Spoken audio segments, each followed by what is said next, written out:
الحمد لله وكفى وسلام على عباده الذين اصطفى أما بعد فأعوذ بالله من الشيطان الرجيم بسم الله الرحمن الرحيم يا أيها الناس إنا خلقناكم من ذكر وأنثى وجعلناكم شعوبا وقبائل لتعارفوا إن أكرمكم عند الله يتقاكم إن الله عليم خبير صدق الله العظيم اللهم صل على سيدنا محمد وعلى آل سيدنا محمد وبارك وسلم۔ قرآن مجید کی سورہ حجرات کی آیت ہے۔ اس سے پہلے ان چیزوں کا ذکر کیا گیا جو چیزیں اگر معاشرے میں ہوں تو ایک دوسرے کا احترام بھی نہیں ہوتا، نفرتیں ہوتی ہیں، عداوتیں ہوتی ہیں، انتشار ہوتا ہے۔ اس لیے فرمایا ایک دوسرے کا مذاق نہ اڑاؤ، ہو سکتا ہے مذاق اڑانے والے سے مذاق جس کا اڑایا جا رہا ہے وہ بہتر ہو۔ یہ بھی فرمایا ایک دوسرے کو طعنہ نہ دو، ایک دوسرے کو برے ناموں سے نہ پکارو، گمان سے بچو، کسی کے تعلق سے بدگمانی نہ کرو، کسی کی ٹوہ میں نہ لگو، یعنی ایک دوسرے کے عیب تلاش نہ کرو۔ چھٹی بات یہ فرمائی تھی کہ ایک دوسرے کی غیبت نہ کرو۔ اب ان 6 باتوں میں ہم جائزہ لیں، غور کریں کہ ہمارے اندر تو یہ بات نہیں ہے۔ قرآن سے فائدہ اٹھانے والے ہم اس وقت ہوں گے کہ اگر ان میں سے کوئی چیز ہمارے اندر ہے تو ہم اسے اپنے اندر سے نکالیں اور ختم کریں، اور اگر ہمارے اندر نہیں ہے تو پھر اللہ کا شکر ادا کریں۔ یہاں تک جو خطاب ہو رہا تھا وہ یا ایھا الذین آمنوا کہہ کر ہوا تھا، یعنی اے ایمان والو، لیکن یہاں پر فرمایا یا ایھا الناس، اے لوگو، یعنی ساری دنیا کے انسانوں سے خطاب ہے، چاہے وہ مسلمان ہوں یا غیر مسلم ہوں، کیونکہ یہ وہ خرابی ہے جس خرابی سے اس آیت میں روکا گیا ہے کہ وہ قوموں کو تباہ کرتی ہے، نسلوں کو تباہ کرتی ہے۔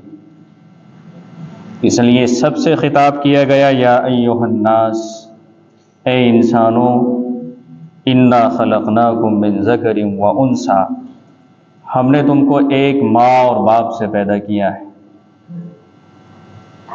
تم سب کی حقیقت یہ ہے کہ تم ایک ماں اور باپ یعنی حضرت آدم اور حضرت حوا علیہ السلام کی اولاد ہو۔ یہ تمہارا تعارف ہے، بڑا تعارف، یہ تمہاری پہچان ہے۔ رسول اکرم صلی اللہ علیہ وسلم نے جب دنیا کے انسانوں کو دعوت دی تو آپ علیہ السلام نے یہ فرمایا ان ربکم واحد، تمہارا رب ایک ہے، وان اباکم واحد، اور تمہارا باپ بھی ایک ہے۔ 2 وحدتوں سے رسول اکرم صلی اللہ علیہ وسلم نے پوری دنیا کے انسانوں کو جوڑا، اور یہی 2 وحدتیں ہیں کہ جب انسان آپس میں جڑنا چاہے، ایک پلیٹ فارم پر آنا چاہیں، تو صرف یہی 2 چیزیں ہیں جو انسانوں کو ایک جگہ پر جمع کر سکتی ہیں۔ ایک تو یہ کہ سب کا رب اللہ ہے، سب اس بات کو قبول کر لیں، تسلیم کر لیں، مان لیں کہ سب کا پروردگار ایک ہے اور وہ اللہ ہے، اور اسی طرح سے وہ یہ بات تسلیم کر لیں کہ ان سب کا باپ، ساری دنیا کے انسانوں کا باپ، یعنی جو جہاں سے ابتدا ہوئی ہے انسان کی وہ حضرت آدم علیہ الصلاۃ والسلام۔ قرآن مجید کی اس آیت میں جتنے بھی فرقے وجود میں آ سکتے ہیں مختلف بنیادوں پر، ان سب کی تردید کی گئی ہے۔ جب انسان انسانیت کے رشتے کو چھوڑ کر اپنے بنائے ہوئے گھروندوں میں محدود ہو جاتا ہے تو پھر دنیا میں اس کے برے نتائج سامنے آتے ہیں۔ جب کسی انسان کے اندر، کسی قوم کے اندر، کسی گروہ کے اندر یہ بات پیدا ہو جائے کہ ہم بہتر ہیں اس لیے کہ ہمارا رنگ گورا ہے، اور یہ بہتر نہیں ہے اس لیے کہ ان کا رنگ کالا ہے، اگر کوئی انسان اس بنیاد پر فخر کرے کہ اس کی زبان عربی ہے اور دوسرے انسانوں کی زبان عربی نہیں ہے تو ہم بہتر ہیں، یا کوئی برادریوں کی بنیاد پر فخر کرنے لگے، کوئی دنیا کے انسانوں پر کسی ملک میں اس لیے ظلم کرے کہ ہم برہمن ہیں، ہم بڑے ہیں، ساری دنیا کے انسان ہمارے پیر کی جوتی، اس لیے ہماری دنیا میں چلے گی اور ہماری بات آگے رہے گی۔ دنیا کے انسان اس بنیاد پر فخر کرنے لگیں کہ ہمارے پاس مال زیادہ ہے، ہمارے پاس طاقت زیادہ ہے، ہمارے پاس افراد زیادہ ہیں، مختلف وجوہات ہو سکتی ہیں انسانوں کی فخر کرنے کی، غرور کرنے کی، تکبر کی اور گھمنڈ کی۔ قرآن مجید کی یہ آیت ایسے ہر نظریے پر آرا چلاتی ہے، اس کی تردید کرتی ہے۔ یا ایھا الناس انا خلقناکم، ہم نے تم کو پیدا کیا ہے۔ اگر تمہارا رنگ گورا ہے تو تمہاری اس میں کوئی کمال نہیں ہے، اگر تمہارا پیدا ہونا کسی سید گھرانے میں ہوا یا کسی عربی زبان بولنے والے کے یہاں ہوا یا کسی تمہاری سوچ کے مطابق اونچی ذات یا اونچی برادری میں ہوا تو تمہارا اس میں کوئی اختیار نہیں ہے۔ ایسا نہیں ہے کہ تم نے چاہا تو تم پیدا ہو گئے، یا اگر کوئی کالا ہے تو اپنے اختیار سے نہیں ہے، تمہارے بنائے ہوئے نظام کے مطابق اگر تمہارے نزدیک کوئی چھوٹی برادری میں پیدا ہوا تو وہ اس کے اختیار میں نہیں ہے۔ اس لیے ایسی چیز وجہ امتیاز بنائی جائے جو اختیار میں نہ ہو، اسلام ایسی تمام باتوں سے روکتا ہے۔ یا ایھا الناس انا خلقناکم، تم جیسے بھی ہو، جہاں بھی ہو، ہم نے تم کو پیدا کیا ہے۔ اگر تم خوبصورت ہو تو اللہ کا شکر ادا ہونا چاہیے، اتراہٹ نہیں ہونی چاہیے۔ آپ دیکھیں کیسا ظلم کیا جاتا ہے کالوں پر، جو گورے انگریز ہیں وہ کالوں پر ظلم کرتے ہیں اس بنیاد پر کہ یہ کالے ہیں اور ان کی کوئی اہمیت نہیں۔ کتنے واقعات ایسے آتے ہیں کہ برہمن جو برادری ہے انہوں نے ظلم کیا نیچی برادری پر، اس لیے کہ وہ اپنی بارات گھوڑے پر لے کر چلا گیا تھا، یعنی گھوڑے پر اگر کوئی بیٹھے گا تو ہم بیٹھیں گے، تم نہیں بیٹھو گے۔ ابھی کے تو واقعات ہیں کہ اونچی برادری والے کے یہاں سے کنویں سے پانی لے لیا، اسے جان سے مار دیا گیا۔ بلکہ ایک اسکول کا واقعہ ہے کہ ایک چھوٹی برادری، دلت برادری کی ایک بچی ایک اونچی برادری والی بچی کے پاس کلاس میں بیٹھی تھی، اس بنیاد پر اسے جھاڑو کا کام دیا گیا کہ تمہاری یہ مجال نہیں ہے کہ تم ہمارے برابر میں بیٹھو۔ ایسی سوچ اور ایسا فخر برادریوں کی بنیاد پر، ایسا غرور، اس کے نتیجے میں ظلم پنپتا ہے، ظلم وجود میں آتا ہے، اس کے نتیجے میں تکبر انسان کے اندر پیدا ہوتا ہے، اور پھر دوسرے انسانوں کی ذلت اور حقارت اس کے دل و دماغ میں بیٹھ جاتی ہے۔ جو برادری کا بھوت ہے جب یہ کسی پر سوار ہوتا ہے، کہ جسے ہم عصبیت کہہ سکتے ہیں، کبھی ہم پارٹیوں میں تقسیم ہوتے ہیں، کبھی خاندانوں میں تقسیم ہوتے ہیں، کبھی کنبے اور قبیلوں میں تقسیم ہوتے ہیں، اور ہم انہی تقسیموں کی بنیاد پر ایک دوسرے پر فخر کرتے ہیں، ایک دوسرے کو افضل سمجھتے ہیں یا غیر افضل سمجھتے ہیں۔ ہم بہتر سمجھنے لگتے ہیں اس لیے کہ ہم بہتر برادری میں ہیں، دوسرے کو حقیر سمجھتے ہیں اس لیے کہ وہ بہتر برادری میں نہیں ہیں۔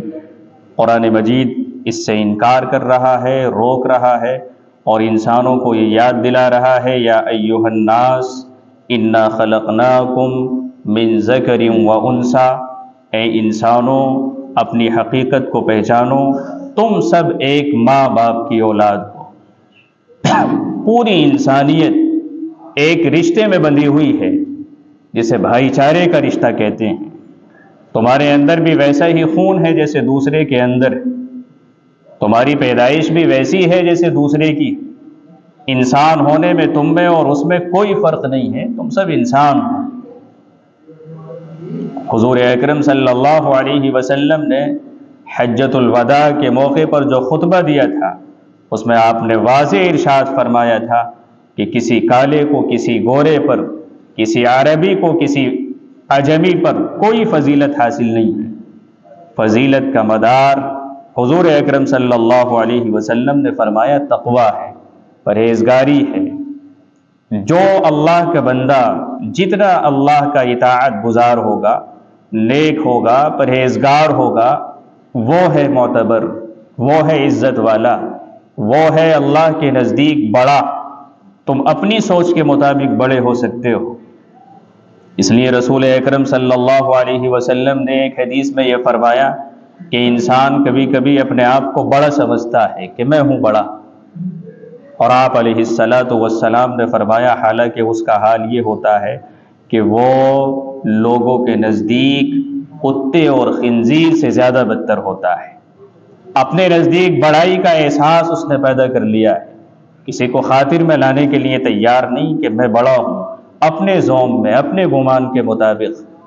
قرآن مجید یہاں پر ایک اصول ہم کو دے رہا ہے کہ ہم نے تم کو پیدا کیا ہے، وَجَعَلْنَاكُمْ شُعُوبًا وَقَبَائِلَ لِتَعَارَفُوا، اور تم قوموں میں، نسلوں میں، برادریوں میں، قبیلوں میں، خاندانوں میں جو تقسیم ہو یہ بھی ہم نے کیا ہے۔ اگر کوئی پٹھان گھر میں پیدا ہوا ہے تو وہ اپنی مرضی سے پیدا نہیں ہوا، یا کوئی کسی برادری میں پیدا ہوا ہے تو اپنی مرضی سے نہیں ہوا ہے۔ اللہ فرماتا ہے وَجَعَلْنَاكُمْ، یہ ہم نے کیا ہے، یہ تم نے نہیں کیا ہے۔ جب تم نے نہیں کیا ہے تو فخر کی کوئی بنیاد نہیں، فخر کی کوئی وجہ باقی نہیں رہ جاتی ہے، یہ تو ہمارا کام ہے۔ اس لیے اللہ تبارک و تعالیٰ نے قرآن مجید میں ایک مقام پر یہ فرمایا کہ ایک دوسرے سے آگے نہ بڑھو، ایک دوسرے سے آگے بڑھنے کی کوشش نہ کرو، اور ایک جگہ پر یہ فرمایا کہ آگے بڑھو۔ جہاں بڑھنے سے منع کیا ہے وہ ایسی چیزیں ہیں جو اختیار میں نہیں ہیں۔ جس کا رنگ کالا ہے وہ گورا نہیں ہو سکتا ہے، جو سید گھرانے میں پیدا نہیں ہوا چاہت کے باوجود وہ پیدا نہیں ہو سکتا ہے۔ جو چیزیں اختیار میں نہیں ہے اس میں انسان کو بڑھنے سے منع کیا گیا، کیونکہ پھر اس کے اندر چونکہ وہ آگے نہیں بڑھ پائے گا، وہ اس کے اختیار میں نہیں ہے، اس لیے دل میں حسد پیدا ہوگا اور اس کے بھی خطرناک نتائج سامنے آئیں گے جو آتے ہیں۔ اس لیے اس میں یہ بات ارشاد فرمائی گئی کہ اپنی حقیقت پہچانو، تم سب ایک ماں باپ سے پیدا ہو، اور ہم نے تم کو کیا ہے اور ہم نے ہی تم کو قبیلوں میں تقسیم کیا ہے۔ اللہ سمجھ کی توفیق عطا فرمائے۔ وآخر دعوانا الحمد للہ رب العالمین۔